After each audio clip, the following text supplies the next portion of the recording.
지난해 12월 9일이었죠. 국회가 박근혜 대통령을 탄핵 소추한 지 69일째입니다. 박근혜 대통령에 대한 탄핵 심판이 과연 언제, 어떻게 결론 내려질지가 초미의 관심입니다. 대통령의 탄핵을 둘러싸고 대통령 측 이야기와 국회 소추위 측 이야기를 각각 들어보겠습니다. 대통령 대리인 손범규 변호사, 국회 탄핵소추위원인 국민의당 김관영 의원이 자리해 주셨습니다. 네, 두 분 안녕하세요. 네, 어서 오십시오. 네.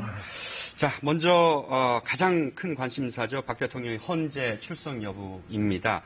자, 손 변호사님께 여쭤보겠는데요. 어제 이제 헌재 출석 여부를 밝혀달라는 국회 측 요구에 대리인단 이중환 변호사가 최종 변론 기일이 정해지면은 출석을 결정하겠다 이런 말을 했습니다. 네. 그러면 출석한다면 언제쯤이 될지요? 이 재판이 이제 진행되다가 네. 판결할 시점이 성숙됐다라고 네. 이렇게 다 의견이 모아지면 네. 자연스럽게 우리 재판부에서 이제 그 변론 종결을 하고 네. 최후 변론 기일을 정할 거 아니겠습니까? 네. 그때 되면 이제 저희 대리인단과 네. 우리 이제 저희 의뢰인인 대통령과 네. 이 최후 변론 기일에 갈 거냐 말 거냐 네. 그때 가서 의논하면 되는 것인데 네. 근데 이제 지금 혼선이 빚어지고 있는 게 있는 것 같아요. 네. 소추위원 측에서는 대통령을 그 최후 변론의 그 최후 진술의 당사자로 부르려고 하는 게 아니고 네. 그 증언 때에 예. 앉혀서 당사자 본인 신문의 대상 아. 증거 방법의 하나로 부르려고 하는 것 같은데 네. 그것은 저희로서는 전혀 그거는 그러니까 고려하고 있지 않습니다. 소추단의 신문을 받지 않을 계획이라는. 소추단의 신문을 받는 것은 네. 그건 최후 진술이 아니고 네. 당사자 본인 신문의 그 증거 방법으로서의 그건데 그거는 우리 그 소추위원 측에서 우리 김관영 의원님도 그때 계셨는지 모르겠는데 소추위원 측에서 황정근 변호사님이 그 대통령을 증거 방법의 하나로서 소환하자라는 신청을 했었어요. 당사자 본인 신청. 네, 저도 알고 근데 있습니다. 그것은 이제 예. 재판부에서 이미 기각됐습니다. 네. 그렇다면 국회 소추위 측에서는 박 대통령이 출석을 해야 한다고 보십니까? 할 필요가 있다고 보십니까? 저희들은 그동안 재판 진행 과정을 쭉 지켜볼 때 대통령에 대해서 궁금한 점이 굉장히 많기 때문에 네. 소추인단이나 또 재판부에서 직접 물어볼 수 있는 그런 기회를 갖는 것이 네.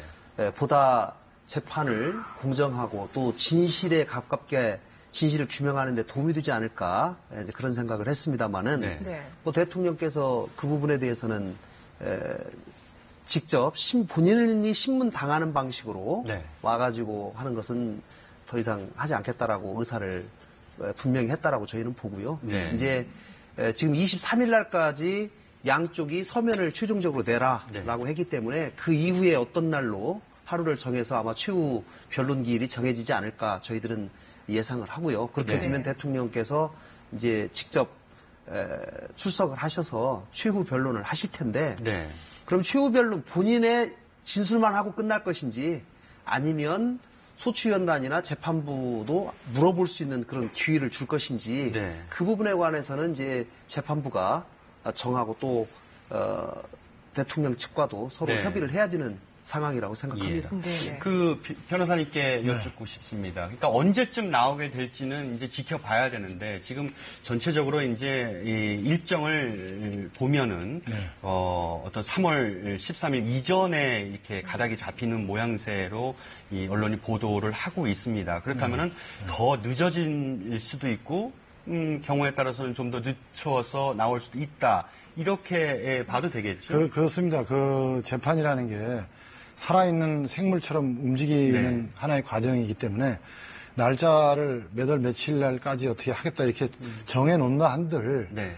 의미도 없고 네. 그렇게 될 수 있는 것도 아니고 또 그 정해놓는다는 것 자체는 매우 그 재판의 공정성 자체를 흔들 수 있는 그런 일이기 때문에 이 재판이 이게 이제 하다 보면은 또 추가 증거조사가 필요하게 될 수도 네. 있고 아니면 예정돼 있던 증거조사도 불필요하게 될 수도 있고 네. 그것은 이제 재판이 흘러가면서 이제 양 당사자의 주장과 입증이 이제 계속 되다가 보면은 네.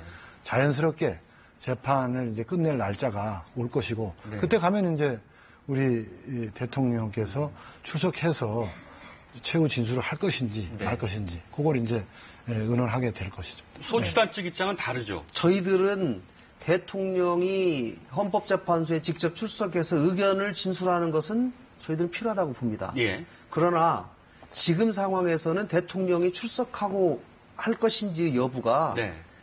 지연 전술의 하나로 사용돼서는 곤란하다. 네. 지금 사실은 12월부터 지금까지 2달여 동안 재판이 계속되어 왔었고 네. 그동안 저희들 일관되게 대통령이 기회가 있다면 직접 출석해서 말씀을 하시라라고 말씀을 드렸지만 네. 아직까지 출석을 하지 않고 특히나 본인 스스로 받겠다고 하던 검찰 수사도 받지 않았고 지금 특검 수사도 받지 않고 네. 아무런 대면 수사를 받지 않고 계시거든요. 네. 이런 상황이기 때문에 지금 많은 사람들이 염려하는 것은 22일 날, 23일 날 최후 양쪽의 의견서가 제출된 이후에 네. 그 이후에 어느 시점에 상당한 기간을 두고서 내가 그 며칠 날 출석을 할 테니 나가게 해주십시오. 만약에 대통령이 이렇게 얘기했을 때 네. 이것에 대해서 이거는 명백한 지연 전술일 가능성이 높기 때문에 특히 지금 3월 13일 이전에 선고될 수 있느냐 없느냐라고 하는 것이 굉장히 중요한 갈림길인데 네. 그 갈림길이 되기 위해서는 시간이 적어도 변론 최종적으로 마치고 추후 변론까지 마친 다음에 상당한 시간이 또 필요합니다. 네. 네. 그렇기 때문에 저희들이 볼 때는 아무리 늦어도 2월 27일이나 28일까지는 모든 재판 절차가 끝나야지 네. 그 3월 13일 이전에 선고가 될 수 있다고 보기 때문에 굉장히 일주일 상간이 상당히 미묘한 중요한 시점이거든요. 네네. 네. 근데 대통령이 그거를 악용해서 지연을 하려고 하는 그런 작전을 쓸 가능성이 저희들은 높다라고 보고 있습니다. 네. 그러나 그 부분에 대해서는 재판부에서 저희들은 네. 현명하게 판단해 줄 것이다. 그렇게 생각합니다. 알겠습니다. 그 부분에 대해서는 잠시 뒤에 다시 한번 짚어보도록 하고요. 네네. 지금 특검 수사와 함께 대통령 탄핵 심판이 함께 진행되고 있습니다. 이렇게 함께 진행되고 있는 사안, 두 사안이 영향을 줄 수도 있는 사항이 되겠죠. 자, 어떻게 생각하시는지 먼저 손 변호사님께서. 네, 그 정치적 네. 탄핵, 이 정치적 탄핵이 먼저 진행되고 네. 이제 뭐 제 나름대로 표현한다면 감행된 겁니다. 정치적 탄핵이 감행되고 난 후에 그 정치적 탄핵의 그 완결성을 충족시키기 위해서 거의 동시에 이 특검법을 통과시키면서 이 태생적으로 이 정치적으로 공정하지 않은 네. 태생적으로 한쪽의 정치적 편향이 된 야당만이 추천한 이 특검이 거의 동시에 이루어져 가지고 지금 특검이 하는 활동이라는 건 한마디로 요약하면은 탄핵 재판이 필요한 증거를 수집하는 역할 아니냐. 네. 이것은 좀 선우가 바뀐 거 아니냐. 저는 그래서 좀 부당한 거 아니냐. 네. 전체적 구도가 네.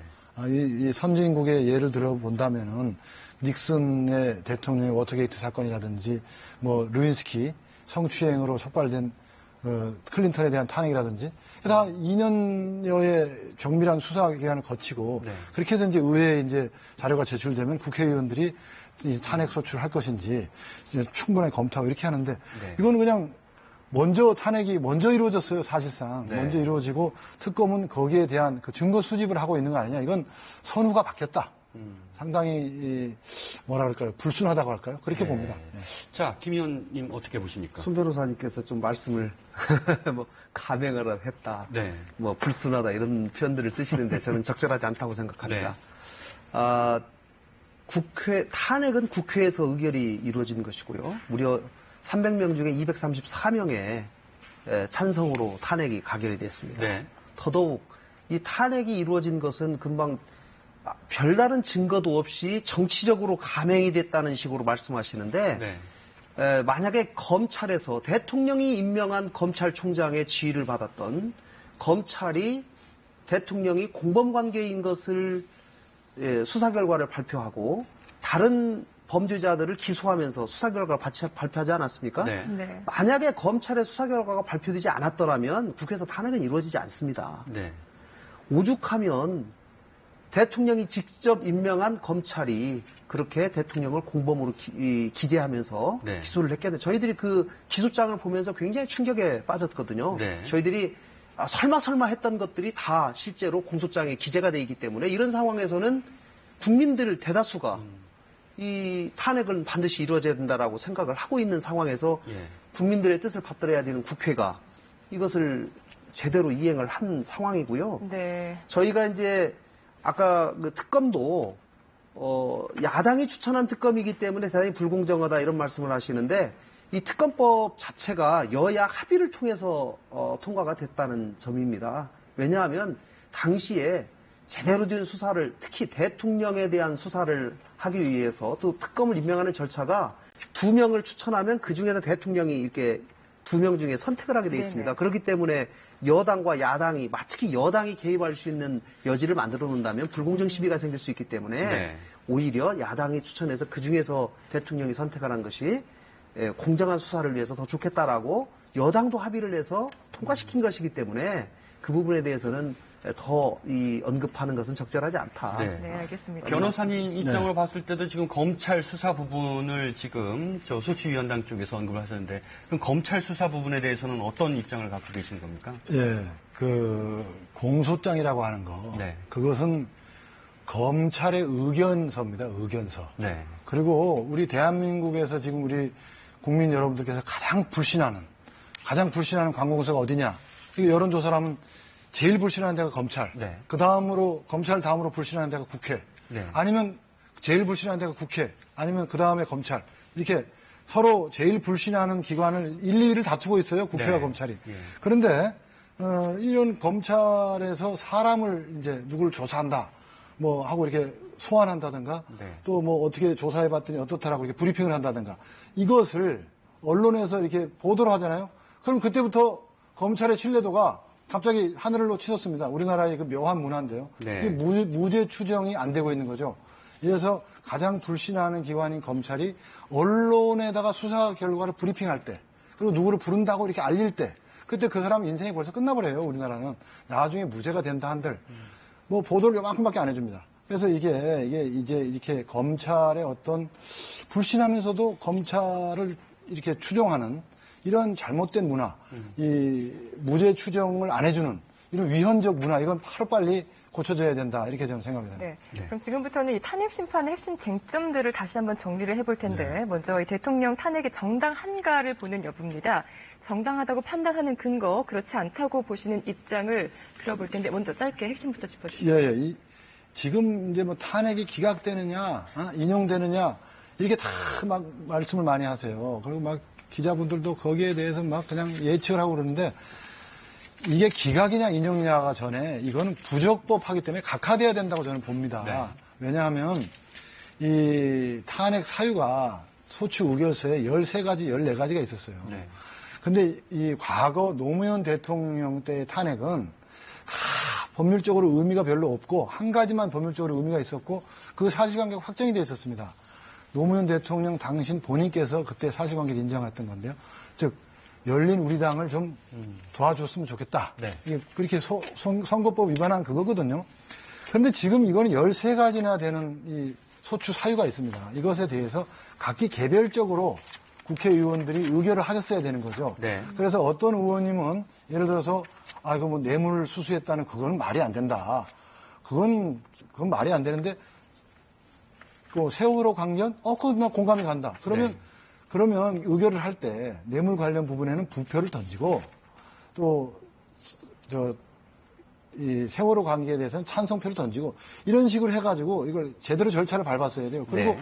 법사위도 거쳐야 되고. 네. 그런데 이런 절차를 하나도 거치지 않고 그냥 뭉뚱그려서 이렇게 13가지 전부 다 하니까 국회의원들이 13가지 중에 5가지는 사실이 아닌데 또 13가지 중에 10가지는 부당한 탄핵인데 이렇게 생각하면서도 의결을 찬성한 이런 의원들이 많다는 겁니다. 이건 네. 이 자체가 부적법한 거예요. 네. 이렇게 하면 안 되죠. 자, 소추위원단 쪽 입장을 한번 들어보겠습니다.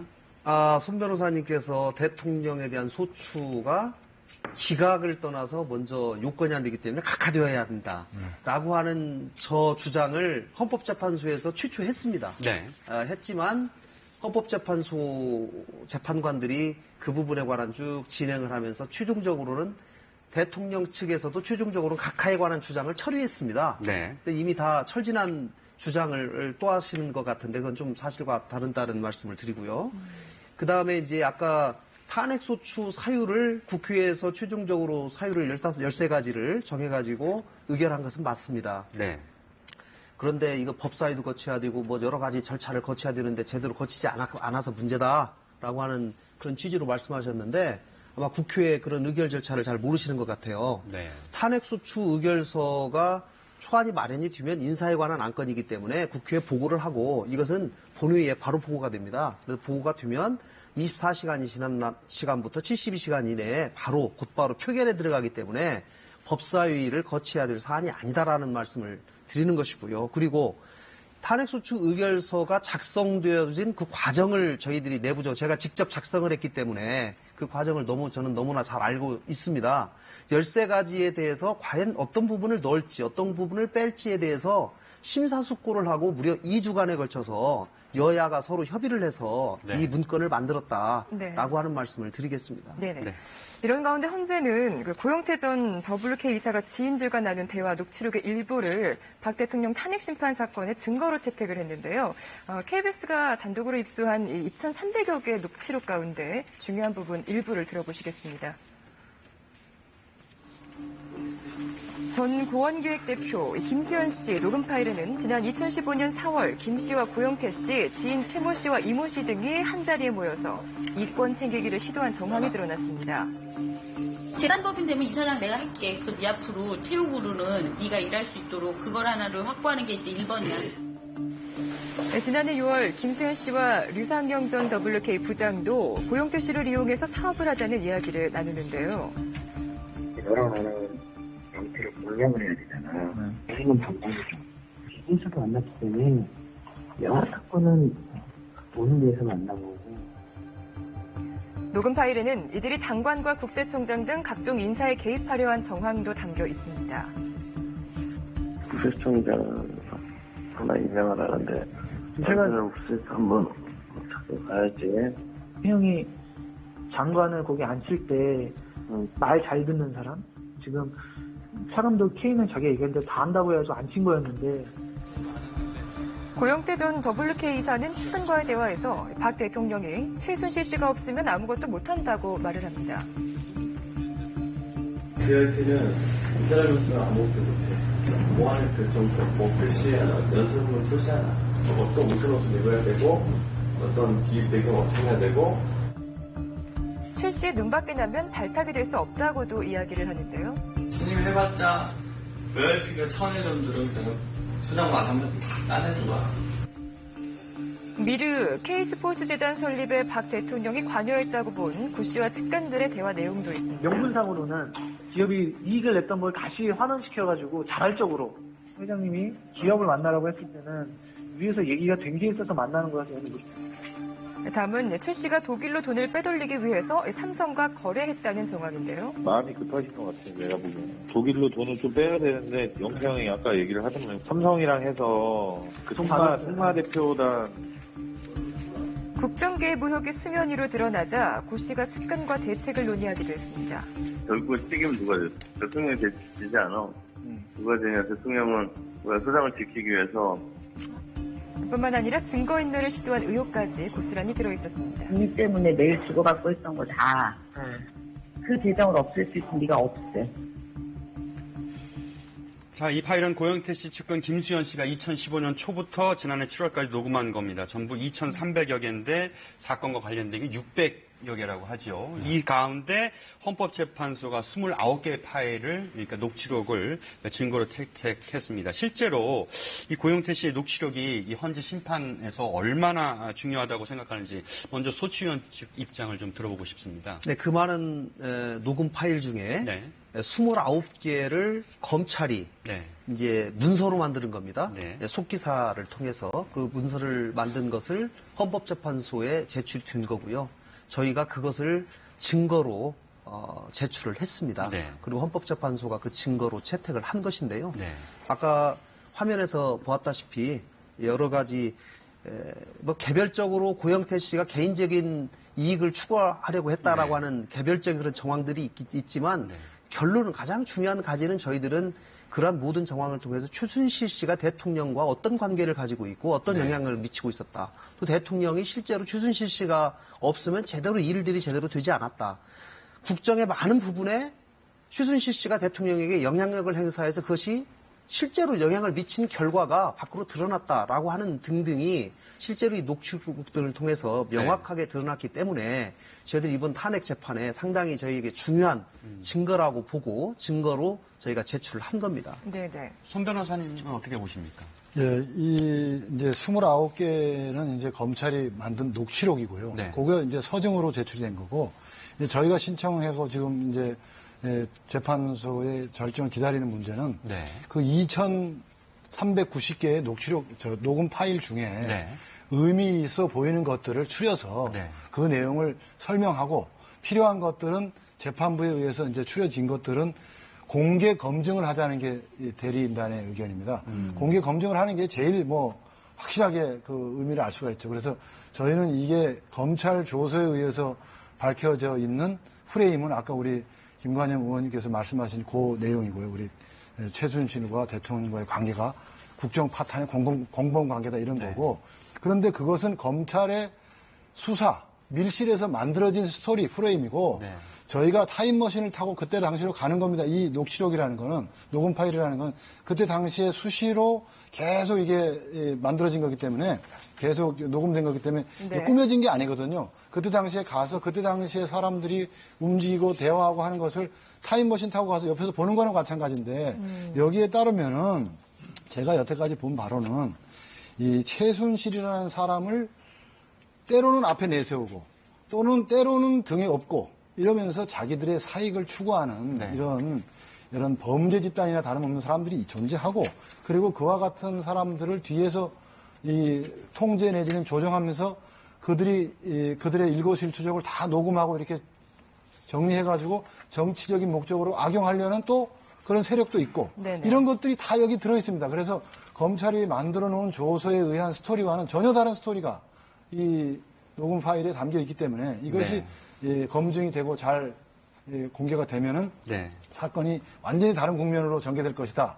이렇게 보는 겁니다. 제가 이제 한 가지 네. 드리고 싶은 말씀은 이 고영태 씨의 많은 녹취록이라고 하는 것이 지금 대통령의 탄핵 재판에 있어서는 대단히 곁가지인 겁니다. 네. 그렇기 때문에 이번 탄핵 재판의 가장 핵심은 최순실 씨가 대통령에게 어떻게 국정농단에 개입을 했고 대통령이 그것을 용인을 했느냐. 네. 정상적인 국정 시스템이 마비가 돼서 국민이 주권이어야 될 국민 주권주의를 제대로 준수해야 될 대통령이 임무를 제대로 수행하지 못했느냐라고 네. 하는 지의 여부를 판단하는 것이기 때문에 네. 고영태 씨의 많은 녹취록 이런 것들은 뭐 일부는 지금 검찰을 통해서 현출이 됐지만 안 된 것들도 저는 큰 근본을 흔들기는 부족하다라는 말씀을 드리고 싶습니다. 자, 마지막으로 한 말씀씩 드리겠습니다. 시간이 많지 않아서 짧게 좀 대답을 해주셨으면 좋겠는데요. 박한철 소장의 퇴임으로 지금 8명의 재판관이 심판을 맡고 있는데 네네. 3월 13일을 이제 사실상 이전을 발표 시점으로 보고 있습니다. 이에 대해서 대통령 측 그 이전에 발표가 나야 된다고 생각하시는지 이거 또 좀- 소치위원장 어떻게 생각하는지 짧게 좀 그거 부탁드립니다. 말씀드리기 전에 제일 중요한 게 아까 지금 말씀드린 거 말씀 먼저 드리겠습니다. 그렇게 해서 이 최순실이라는 사람을 이용했던 이 사람들 그런데 그 사람들의 의도는 돈을 벌려고 그랬던 건데 그것이 그렇게 되지 않았습니다. 기획적인 폭로를 하려고 하는 사람들에 의해서 정치적으로 악용되면서 네. 고영태 씨의 의도와는 전혀 다른 사건으로 이게 전개가 돼버렸어요. 네. 그래서 정치적이고 이렇게 어떤 폭로 세력이 있다. 그래서 이것이 처음부터 이게 이루어진 게 순수하지 못한 동기에서 그리고 일시적으로 이렇게 준비했다가 터뜨렸기 때문에 그래서 이게 국민들이 일시적인 오해가 되고 정치적으로 이렇게 탄핵이 된 것이다. 그래서 누명 탄핵이다. 이렇게 밝혀진다는 것이고요. 그리고 지금 말씀하신 그 부분은 박한철 소장님 말씀 부분은 그분이 날짜를 3월 13일까지 끝내야 된다. 이렇게 날짜를 명시하는 바람에 공정성의 의혹을 받은 것이지 9명의 재판관으로 해야 된다. 네. 재판 헌법에 맞게 해야 된다. 그 말씀은 지극히 타당한 겁니다. 네. 알겠습니다. 자, 유소치위원 측 입장 듣겠습니다. 네, 지금 탄핵 소추 상황에서 대한민국이 크게 분열되어 있고 대한민국이 크게 위중한 상황입니다.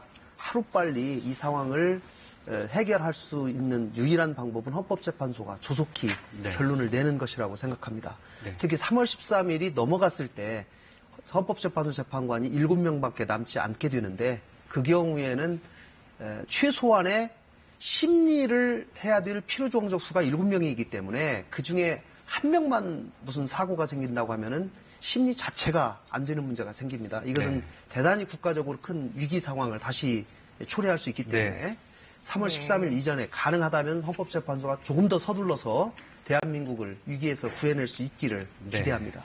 자, 시간 많이 못 드려 죄송합니다. 두 분 말씀 오늘 고맙습니다. 네, 감사합니다. 네, 뉴스 집중 여기까지 마치겠습니다. 저희는 내일 오후 4시에 다시 뵙겠습니다. 고맙습니다.